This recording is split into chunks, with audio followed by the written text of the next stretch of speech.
My dear children, मैं मूलचंद साहब आज आपको रसायन विज्ञान के द्रव्य के बारे में जानकारी दूंगा कि मैटर या द्रव्य क्या होता है।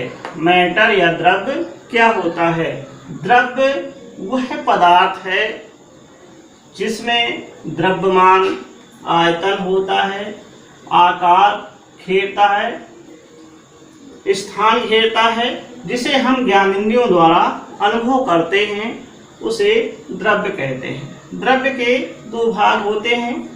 द्रव्य का वर्गीकरण करते हैं तो उसके दो भाग होते हैं, भौतिक वर्गीकरण और रासायनिक वर्गीकरण, फिजिकल क्लासिफिकेशन और केमिकल क्लासिफिकेशन। भौतिक वर्गीकरण के आधार पर भौतिक द्रव्य के तीन भाग हो जाते हैं। भौतिक अवस्था के आधार पर द्रव्य के तीन भाग होते हैं, नंबर 1 ठोस, नंबर 2 द्रव, नंबर 3 गैस। इसी प्रकार से रासायनिक क्लासिफिकेशन, केमिकल क्लासिफिकेशन, रासायनिक वर्गीकरण के आधार पर पदार्थ के दो भाग होते हैं, नंबर 1 शुद्ध पदार्थ, नंबर 2 मिश्रण। शुद्ध पदार्थ के दो भाग हैं, नंबर 1 तत्व, नंबर 2 यौगिक। तत्व को एलिमेंट कहते हैं, यौगिक को कंपाउंड कहते हैं। तत्व के तीन भाग होते हैं, धातु मेटल्स, धातु, उपधातु, अधातु। इसी प्रकार से यौगिक दो प्रकार के होते हैं, कार्बनिक यौगिक और अकार्बनिक यौगिक। अकार्बनिक यौगिक को इनऑर्गेनिक कंपाउंड कहते हैं, कार्बनिक यौगिक को ऑर्गेनिक कंपाउंड कहते हैं। मिश्रण दो प्रकार का होता है, समांगी मिश्रण और विषमांगी मिश्रण। समांगी मिश्रण में नमक, चीनी के विलयन आते हैं, विषमांगी मिश्रण में जल और रेत का मिश्रण आ जाता है। अतः बच्चों, भौतिक के आधार पर पदार्थ की तीन अवस्थाएं होती हैं, नंबर 1 ठोस, द्रव, गैस। ठोस वे पदार्थ होते हैं जिसमें अव्ययी कण या अणु पास पास होते हैं, आयतन एवं आकार निश्चित होता है, सबसे अधिक आकर्षण बल होता है, इसलिए भी उनके बीच में, ठोसों के बीच में रिक्त स्थान नहीं होता और आकर्षण बल द्वारा बंधे रहते हैं, इसलिए उनका आयतन और आकार निश्चित होता है। जैसे लोहा पत्थर। द्रव या लिक्विड, द्रव के अणु दूर दूर होते हैं, जिस बर्तन में भरे जाते हैं उसी का आकार ग्रहण कर लेते हैं, इसलिए इनका आयतन तो निश्चित होता है लेकिन आकार निश्चित नहीं होता है। ये ऊपर से नीचे तो बहने का गुण पाया जाता है और आकर्षण कम होता है। इसी प्रकार से गैस के अणु बहुत दूर दूर होते हैं, इनका आयतन और आकार दोनों अनिश्चित होता है, इनमें आकर्षण बल सबसे कम होता है, सभी दिशाओं में गति करते हैं स्वतंत्र रूप से, जैसे H2, O2, N2 गैसें आती हैं। आपका रासायनिक वर्गीकरण का पहला भाग शुद्ध पदार्थ। शुद्ध में दो आ जाते हैं, तत्व, यौगिक। तत्व या एलिमेंट किसे कहते हैं? तत्व या एलिमेंट, तत्व को विभाजित नहीं किया जा सकता, तत्व को विभाजित नहीं किया जा सकता। तत्व के तीन भाग होते हैं, धातु, उपधातु, अधातु। धातु वे तत्व होते हैं जो धनायन बनाने की प्रवृत्ति रखते हैं और इलेक्ट्रॉन त्यागते हैं, जैसे सोडियम धातु है, एल्यूमिनियम, सोना चांदी है जी, कॉपर, सोडियम।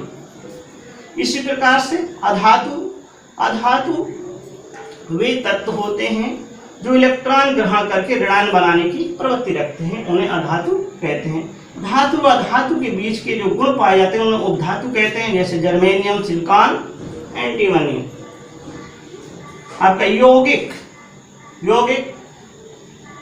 दो या दो से अधिक तत्व आपस में रासायनिक संयोग करके परमाणु यौगिक बनाते हैं, जैसे जल H2 एक यौगिक है, मीथेन एक यौगिक है। अकार्बनिक यौगिक जल NaOH है, कार्बनिक यौगिक CH4 C6H6 है। अकार्बनिक यौगिक किन्हें कहते हैं?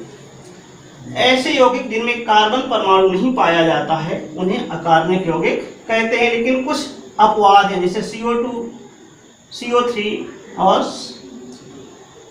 साइनाइड, ये जो यौगिक होते हैं ये कार्बनिक में CO2 और CO3 अपवाद के रूप में बने रहते हैं। कार्बनिक यौगिक जिन यौगिकों में कार्बन पाया जाता है उन्हें कार्बनिक यौगिक कहते हैं। जैसे मीथेन CH4, मीथेन में कार्बन पाया जाता है। ये हाइड्रोकार्बन भी यौगिक हैं क्योंकि इसमें हाइड्रोजन और कार्बन से इनका निर्माण हुआ है, इसलिए इन्हें कार्बनिक यौगिक कहते हैं। अगला पॉइंट है मिश्रण। मिश्रण किसे कहते हैं? मिश्रण रासायनिक क्या होता है? भाग होता है जो दो या दो से अधिक पदार्थों के एक निश्चित संयोग से मिलकर के बनता है, उसे मिश्रण कहते हैं। दो प्रकार का होता है, समांगी मिश्रण और विषमांगी मिश्रण। जैसे समांगी मिश्रण में जो होते हैं इसमें अवयवी कण एक समान स्ट्रक्चर होती है, समान रचना होती है, समान संगठन होता है, समान अवयवी कणों से मिलकर बनते हैं। जैसे नमक और चीनी का विलयन, जैसे शरबत कहते हैं। विषमांगी मिश्रण ऐसा मिश्रण जिसमें अवयवी कण भिन्न भिन्न होते हैं उन्हें विषमांगी मिश्रण कहते हैं। जैसे जल और रेत का मिश्रण या विलयन। इस प्रकार से बच्चों आपको द्रव्य के अंतर्गत धातु तत्व में परमाणु होता है। जैसे सोडियम परमाणु, तो सोडियम परमाणु में आपको परमाणु क्रमांक को परमाणु भार आना चाहिए। सोडियम का परमाणु क्रमांक 11 होता है, परमाणु भार 23 होता है। क्योंकि परमाणु भार इसलिए याद करना बहुत जरूरी है क्योंकि किसी भी यौगिक का हमें अणुभार ज्ञात करना है, किसी यौगिक का अणुभार ज्ञात करना है तो अणुसूत्र द्वारा अणुभार ज्ञात करने के लिए यौगिक का परमाणु भार आना अति आवश्यक है। और इलेक्ट्रॉनिक विन्यास करने के लिए इलेक्ट्रॉन प्रोटॉन न्यूट्रॉन, इलेक्ट्रॉन बराबर प्रोटॉन बराबर परमाणु क्रमांक, तो इसका परमाणु क्रमांक 11 है तो इलेक्ट्रॉन भी 11 होंगे, प्रोटॉन भी 11 और परमाणु क्रमांक भी 11 हो जाएंगे। तो इलेक्ट्रॉनिक विन्यास द्वारा हम किसी परमाणु की स्थिति संयोजकता निकाल सकते हैं। इसलिए परमाणु क्रमांक को परमाणु भार आना आवश्यक है, जिससे हम अणुभार निकाल सकते हैं। अणुसूत्र, मूलानुपाती सूत्र, इन सभी चैप्टरों के बारे में आपको अध्ययन करेंगे। इसी प्रकार से बन जाएंगे तत्व के आधार पर आपके परमाणु के 3 मूल कण होते हैं। इसी कण इलेक्ट्रॉन, प्रोटॉन और न्यूट्रॉन के रूप में जाने जाते हैं। अतः बच्चों अब हम अगले चैप्टर में आपको एक एक टॉपिक के बारे में विस्तृत जानकारी देंगे और जो कुछ समझ में ना आया हो आपके तो आप कमेंट के माध्यम से पूछ सकते हैं और मैं आपको नए नए वीडियो पुनः बनाता रहूँगा आपके लिए। और इसे लाइक करें, सब्सक्राइब कर लें चैनल को, जिससे आपको नए नए वीडियो प्राप्त होते रहें। जय हिंद, जय भारत।